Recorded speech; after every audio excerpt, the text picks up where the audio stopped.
So, ladies and gentlemen, I have with me Dr. Benjamin Darr, an associate professor of politics here at Loras College. He is heavily involved with the progressive movement here in Dubuque, and he has agreed to join me as a guest on my podcast. Thank you for joining me. Great to be here. Thanks, Connor. So, one of the things that has now become a bit of an issue for progressives and Democrats as well, those things are not mutually connected, is where we go from here now that Trump's out of office. He kind of provided a sort of fuel to the fire sort of thing for a lot of progressives and people just in general across this country. So I guess my question for you is, where do you see the progressives going, and how do you think progressives can really enact their policies both inside the Democratic Party and outside of them in an effective manner for the years to come? Yeah, well, let me just open up by saying that I'm going to speak from my own views here, and I'm not going to represent Loras College in any way. So that should go without saying. I just like to disclaim that out front. So where does the progressive movement go? Yeah, it's kind of 40 days in the wilderness time for like all the people that worked hard on the Bernie campaigns. There's not like a clear electoral successor. Maybe that's a good thing right now. Maybe we need to work in our communities and to work harder for policy pushes that can be gained in localities, municipalities, at the state level. I think the progressive movement often gets mobilized by presidential campaigns, and that's a good thing. But that often just kind of where do we go from here? I mean, that's been the case. I think after Bernie, after 2016, everyone was, is Bernie going to run in 2020? That was the big question. Okay, he is. We've got 4 more years of that. But I think the left has really lost its strength, not from, well, in a lot of areas, but the key area is at the grassroots level, and the loss of unionization and collective labor rights being stripped all across the country, mostly at the state level, right? Not at the national level. And here in Iowa, I mean, that's not just union related either, but I mean, for instance, in Iowa, they've taken away the powers of municipalities and cities to actually set higher standards for like minimum wage, for other job-related benefits like sick leave, paid sick leave, maternity leave. There may be other states that have done similar things, but that's an example of how we've been blocked at all sorts of levels. So yeah, the progressive movement is maybe without a clear leader or a clear electoral agenda. Who are we supposed to elect now? But maybe that allows us to focus better on policy. So you would say, oh, sorry, go ahead. At all sorts of levels, I think that we've ignored the local level. So if I understand you correctly, you would say that the issue is without someone like, say, Bernie as the electoral candidate, it can sometimes be harder to unify around a common goal, but at the same time, that can sometimes help focus on specific policies in local and state politics. Yeah.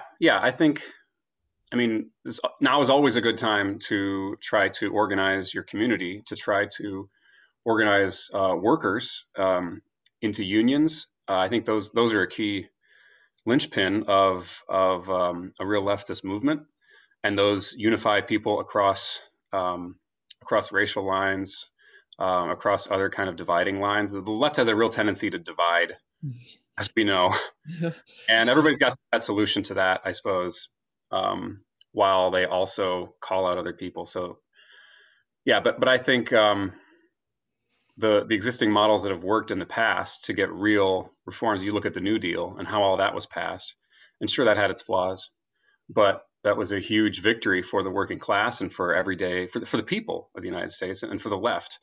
Because a victory for the people, it's a victory for the left, in my view. And how did that come about? That came about through a president who did not really run on this kind of thing. And Franklin Roosevelt was no Bernie Sanders in the way he campaigned in his initial run, but he was pressured, and he was responsive to pressure. So I'm not saying that Biden will turn out to be anything like Franklin Roosevelt in terms of policies, but the difference was we had a mobilized left. We had an active, very strong trade union with a history of striking and actually not being afraid to use their power. We had a strong set of leftist parties, particularly the Communist Party in the USA, right? So we had our elected officials kind of afraid of us in the sense that there may be a revolution, or we better appease the population with like some social democratic reforms, like Yeah. Social Security, unemployment insurance, all the New Deal stuff. That was a product of the pressure that was placed on elected officials, not the product of an electoral campaign that put all our hope in a messianic figure that said we're gonna elect this person and then we're going to get all these gains.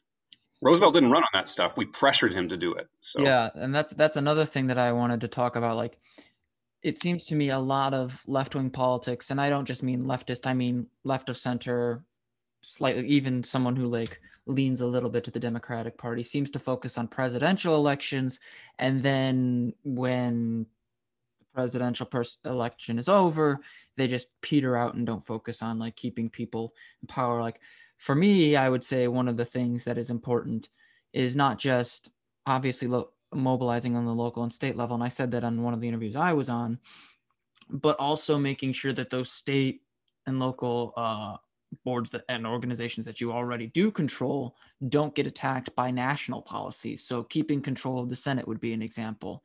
I was rather amazed to see Raphael Warnock and John Ossoff win. And one of the ways I would, and I don't know if you agree with this necessarily, but one of the ways I think that it was successful was we were successful there is because we had someone like Stacey Abrams mobilizing communities that are specifically aligned with left-wing politics rather than trying to appease Republican aesthetics. And I'm curious your thoughts on that kind of thing too. well, I can't claim any particular expertise in the Georgia elections, but speaking to the election more generally, um, what's really striking is that the Democrats lost seats in the House, right? Mm. Picked up seats in the Senate. I think maybe developments. I mean, what happened in Georgia was surprising to a lot of people. Um, Maybe national developments and then Trump's activities prior to that soured things for the Republicans. But what was really striking was how the Democrats should have won. But I mean, we're in the middle of a pandemic. It's a giant economic crisis on top of that, and you've got the major media is all rightly quite critical of Trump to the extent that we've never seen that relationship between the media and the president before. Despite all that, the Democrats managed to lose seats in the House. In Iowa, they expanded their majorities, I think, in both state houses. Not the Democrats, the Republicans, right? So it should have been a much bigger victory. And when we look at some of those seats that were lost, my understanding is that what I've heard is that all the candidates who ran in the House, for instance, on Medicare for All, actually retained their seat or picked up seats. They won their races, and there was a stark contrast. And a lot of the candidates who ran the milquetoast appeals. Georgia is an exception here because you've got Ossoff, who's clearly a pretty, I think, corporate neoliberal Democrat, not a progressive. So that's the exception because the wider pattern was Medicare for All, which of course has 70, like 3/4 of the population supports it in the middle of the pandemic. Those candidates tended to win. This is really striking because so many of the centrists have blamed the election and the poor performance of the Democrats on progressives, right? They pointed to things like defund the police or various other kind of left-wing slogans. But really, when you look at the breakdown on an issue like Medicare for All, which I think more voters care about, especially now in the middle of the COVID-19 stuff, a very different pattern emerges, and that blame game appears to reverse course, and it's the centrists who Mm-hmm. were losing. So I'm not sure that answers your question all that well, but that comes to mind. Well, It doesn't. It doesn't because there's always going to be little nuances in the questions. But my thing for the like, protecting, let's say just in an ideal circumstance, progressives do take control of Iowa. Now, in order for Iowa's politics and remain progressive, you'd have to see them as consistent with the United States Constitution. And one of the concerns, in my opinion, would be more conservative judges in the future if the Republicans take control of the Senate. So, as like Asa, if you point to him not necessarily being a progressive, but being a sort of neoliberal figure. But he's also not going to appoint somebody to the court who would strike down every union thing under the sun. Now, obviously, I'm more progressive in my politics and you are as well. So pushing anybody a little further to the left is a benefit. So I guess my from my position, it would be, yes, he's not going to do everything that I like, but it's also about preventing more Federalist Society judges from crippling an already weakened progressive infrastructure. Right, right. Well, I would push back on that a little bit. I think that's generally, yeah, you get better judicial candidates out of Democrats, but also I mean, this is a longstanding pattern, and especially with regards to unions and labor issues, right to work issues. The votes haven't always been in the Supreme Court based on what party appointed them. There have been some surprises. Yep. Was it John Paul Stevens that was actually appointed by Reagan and ended up being one of the left members of the court? But similarly, I think a lot of Democratic appointees have had, sure, they've had very different, on some issues, the difference is quite stark. So like abortion rulings, anything related to Roe v. Wade, there's a big difference. I'm not trying to not trying to diminish that, but on issues that I think affect more people more consistently in everyday life, issues related to labor and wages and employer-employee relations, you've had a steady trend, I think, to the right from judicial appointees of both parties. Mm. So yeah, Republicans have moved to the right, and especially if you add in social issues, cultural issues. But my general sense of judicial appointees and judicial rulings over the last, say, 40 years, since I guess neoliberalism has really taken hold, is that's been a broader shift, and the Democratic appointees are often not that much better, at least on those issues. Mm. So it's a difficult decision on your end because it's not just that there may prevent them from destroying unions, but they might not do enough to protect them, or that they might do it just more gradually and more sneakily. Yeah, yeah, and they're in mundane kind of cases that aren't always 5-4. I mean, I think more recently the cases tend to split more often. I think the political scientists who study the Supreme Court say that it's kind of polarizing, but you still have quite a few 7-3, 8-1, unanimous decisions even relating to business and some issues like forced arbitration agreements among so like every time you sign up for a new like social media account, you're automatically agreeing that you can't take them to court as part of a class action lawsuit. You have to go through their arbitration, which they get to pick the arbiters. You're signing away your legal rights to sue them, basically, and that happens all over now. But it's especially prominent with tech companies, and of course, Democratic lawmakers. The Democratic Party, I mean, one of the major sources of power in the Democratic Party, and Pelosi represents this, along with some other major California Democrats, is Silicon Valley and the tech companies and the monopolies they represent. So I think we have to be very careful about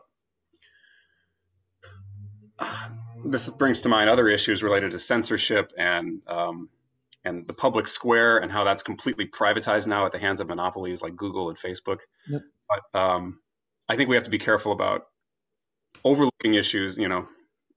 We came at this from Supreme Court cases, but the broader point is Silicon Valley also has its interests, and its interests get expressed through the Democratic Party quite strongly, more I think than the interests of the general public. And those interests involve things that hurt regular people, and arbitration agreements is one way that works. Something like Uber and the pressure on California to pass Proposition, what was it, 2 201, I can't remember, but this was the proposition that basically said that um, Uber employees don't have to be called employees; they're independent contractors, and this is going to expand that whole business model, and that is harmful to working people because that puts downward pressure on wages and it accelerates this gig economy trend we've seen of Mhm. making people's jobs less secure, more temporary. or, Um, or like remove makes the disposable income decrease because their expenses and health and whatnot are not as easily protected because they can't get health insurance. right, right. And it makes it difficult or even impossible for them to organize into unions and to represent their own interests that way. Yep. So we And can't afford to ignore how power centers in the Democratic Party have the opposite interests of I think working people. with that in mind, I do wonder, do you believe that it is possible to work within the Democratic Party to start pushing for more progressive candidates to eventually, hopefully take over? Or do you see that as more of a long-term game or not a game at all? Yeah, my I don't know. I've had this has been a tough question for me over the past few years, but lately I think I'm moving in the direction of there has to be if there's going to be work done inside the Democratic Party, and I think there's lots of good people trying to move the Democratic Party left. Um, but I think if that's going to work, there also needs to be a threat from outside. There needs to be we have to have the ability to say no sometimes, right? Uh, yeah, well, that's the wrong tack here. But what I mean is the Democratic Party will not respond if it knows that all of the progressives and all the Bernie voters are just going to vote for whatever corporate candidate they put in front of us, right? Um, that there needs to be some kind of in political science we call it exit. There needs to be some threat of exit, or you're not going to be listened to, right? One of the metaphors I've heard as relates to like the black community is that they're just in the trunk of the Democratic Party, and the Democratic Party keeps them in the trunk, pulls them out on hard occasions to make sure they win. But they can always count on them. They've always got them in the trunk, right? Because how could they possibly go elsewhere? And I think that's a real defect of a two-party system. And um, we need to think about how we can credibly threaten to say, look, Democrats aren't always worth the vote, and unless you put someone in front of us that's worthwhile, you will not just be able to count on our vote. That might change the calculus of the Democratic Party. So I'm not saying that there shouldn't be people doing work within the Democratic Party, and we shouldn't try to push that party further left. But I don't know. Recent experiences show that that's a lot more difficult than I thought. And in a lot of cases, I think the Democratic Party would rather hang on to their existing sources of funding, existing powerful groups that they're in league with. I mentioned Silicon Valley. There's also Wall Street, the insurance lobbies, um, and, pharma, you name it, right? All these major industries Big dealt oil. with the Democratic Party. Big oil. Oil is one. That's more Republican leaning, but still, yeah. So um, I guess I'm repeating myself now, circling back to the point I originally made, but um, that's a party that we have to be realistic about, and that is now basically, when you look at the actions of it, I think more systematically, it's acting in the interests of groups that usually have conflicting interests with regular working people. And the whole path of neoliberalism, right? If you look at the history of Democratic versus Republican administrations, even when Democrats had full control in Barack Obama term, what we got was Obamacare. And now many people say Obamacare was sort of a partial victory. And there's certainly great things about it. Probably your generation has a lot more health coverage than they would otherwise, just thanks to the 26-year-old rule, right? Yeah, that's the big one. But at the same time, you look at Obamacare, and it was a huge handout to the insurance industry. They had to give up a few things, but what they got in return was a mandate for everyone to buy their product. And that's, I think, when you talk about neoliberalism, I think that's just a perfect example of neoliberalism. Like, the market is so good that we're going to force you to jump onto it, and we're going to penalize you if you don't buy a particular product and go onto this market. And we didn't get the public option we were promised. We could talk about Bill Clinton before Obama, right? And how there's a whole litany of things that Clinton put through that I don't think a Republican would have been able to put through, but they did. He balanced the budget, which isn't as good as it sounds if you're progressive. But he deregulated communications so that we have this world of tech monopolies that run our communication system right now. He put through the crime bill, along with Joe Biden, of course, which ended up in us being an even more carceral state. He signed into law NAFTA. That was something that George H.W. Bush before him was trying to do. And there was a lot of pushback from unions and from the traditional Democratic base because it was a Republican trying to do this thing, which would curtail the power of labor in this country and lower wages. Well, Bill Clinton was able to get that done because I think the left looks less critically on a Democratic president than a Republican president. And we see that happening more dramatically than ever right now as we transition from Trump to Biden. yeah, and on that note, I guess I'll try and get to the big controversy as of late within the progressive wing of the Democratic Party, which is the force the vote issue.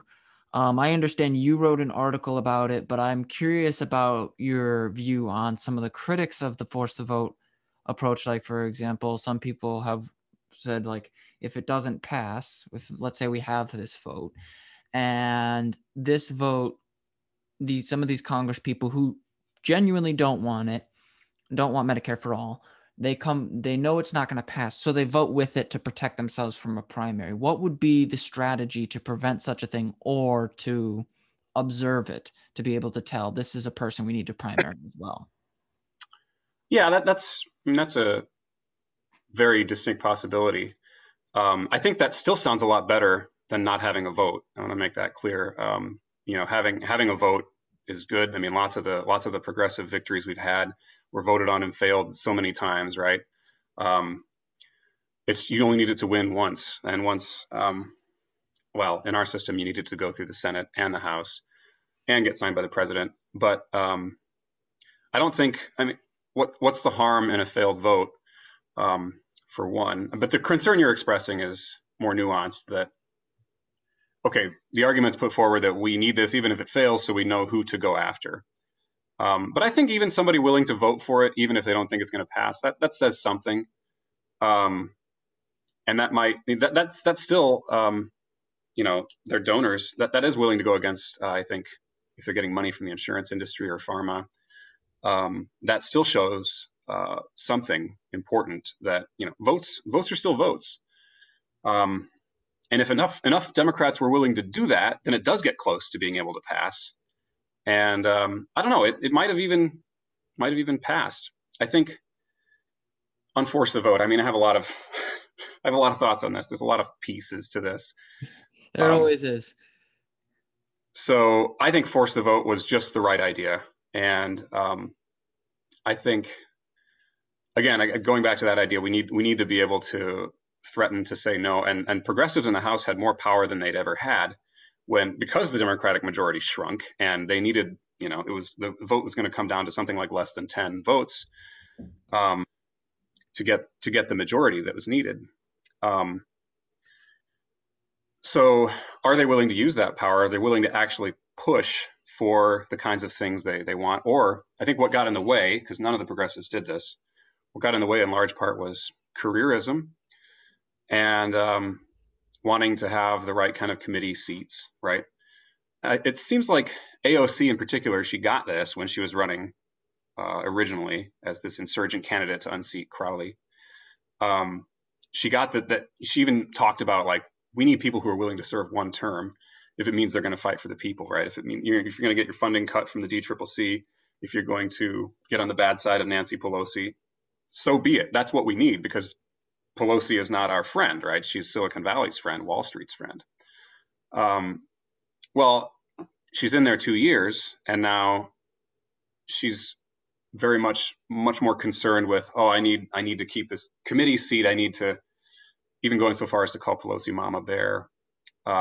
So you see, I don't know, it's been kind of astonishing that virtually none of the quote unquote squad signed on to this idea, and that the idea had to kind of come from just a prominent YouTuber, right?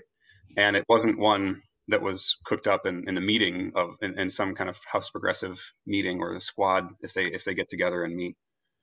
Um, See, that was very striking. see where I see a distinction between that is back it's kind of tied to your infrastructure thing, how we mentioned in the past that there wasn't a strong democratic infrastructure, not just on like the local level but on the national level, to really build progressive politics.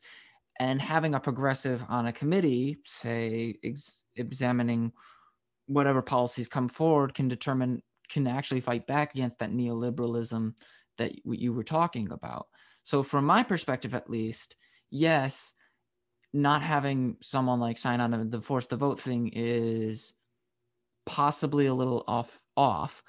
But I would also say that sometimes the best thing for the progressives is to build a long-term game, not just to get Medicare for all, but to get a $15 minimum wage, greater protection, and when the opportunity presents itself, putting forward more progressives into the house. That's the thing that concerns me. If we don't have a long-term game, we can't protect even the slightest thing that we gain here and now. Like someone could repeal. Let's say it does pass today. Someone could repeal the Medicare for all bill if we lose some of our best people. I okay, yeah. I think two things here. Absolutely, the long term game is the game we're playing. I don't think there's a disagreement about that. I think long term we need to have this issue come to prominence. We need it. I mean, we've done the organizing of the people. Like we've got 75% of the population or 70 some percent of the population, depending on the poll, supporting Medicare for all. The pandemic right now, like I don't know if we're going to have as high a support for that in the future post pandemic. Even almost half of Republicans support this idea, right? At least among actual people. Not we're not talking about legislators who are dependent on money from insurance companies and pharmaceutical companies. I lost my train of thought. But so one thing is the long term versus short term. I think yes to both of those things. I think short term and long term, the best move was to get this on the agenda and to force Nancy Pelosi. Now if Nancy Pelosi wasn't going to do it, and AOC indicated that, and credit to AOC for actually dealing with the issue. None of the other members of the squad really even chimed in on it, at least directly. So AOC at least addressed this issue and discussed it with people on Twitter. But if she really thinks that Nancy Pelosi is going to sacrifice her speakership or risk losing her speakership just so that Medicare for all does not have a vote, why are you supporting Nancy Pelosi? That's my question, right? Mm-hmm. She has a D next to her name, right? She's blue. That's really the only reason, and I don't think that's a legit reason if you're really in this game for real policy advances. And I think Medicare for all needs to get more publicity because the more it's presented to people, the more traction it gets, and that's been the effort of groups like DSA who've been just spreading the word and organizing regular people about Medicare for all. When it comes to actually put pressure on your elected officials, especially those elected officials you have sympathy for and a connection with, and you want to hold them up and not criticize them. I mean, that's an impulse we have to resist. We make fun of Republicans all the time for being hypocritical about how they support their politicians when they do the same things that Democrats do, but then they oppose the Democrats for those reasons, right? We see the same thing with Democrats, and we see the same thing among progressives on the left too.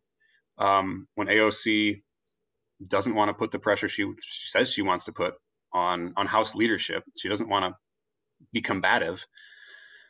We need to be just as critical of her as we are of your John Ossoffs and corporate Democrats and Republicans. I think if they're not actually moving the ball forward, and there's a debate here about she's moving the ball forward, but I don't think like let's not do this was the right answer.